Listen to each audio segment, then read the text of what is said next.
Pagtawa. Oh, Mang Melchor, ano, kamusta ka na? Ito po, magaling na po ako simula nung una kasi po, inimbita ako nung aking kapatid. Oo. Diyan sa may isuwi, diyan sa may sa may balik-balik.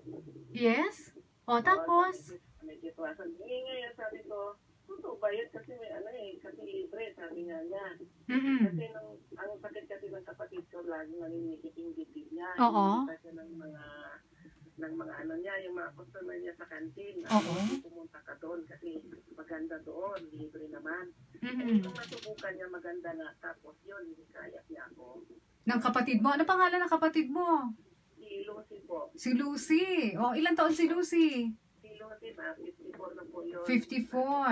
O, so mas matanda ka ba? Ano po? Ilang taon ka nga, Mang Melchor? 51. 51. Mas matanda si Ate Lucy. Oo. So, nung inaya ka niya ron sa Izumi Wellness Center, anong ginawa mo ron? Bali kami doon. Kasi maganda naman yung lugar, malamig. Oo.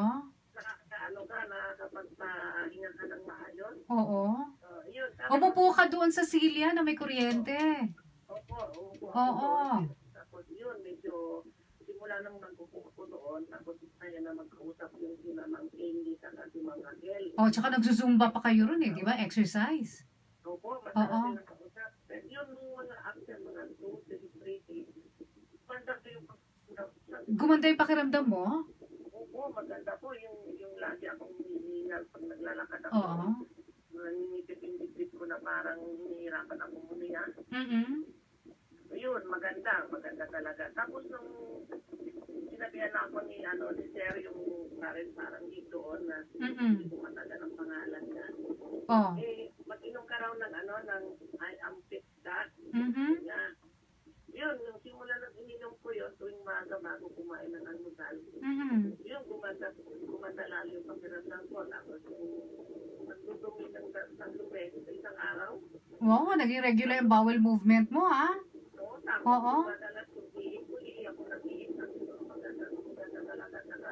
Parang lubeg yung katawan ko. Naging sexy ka. Sexy.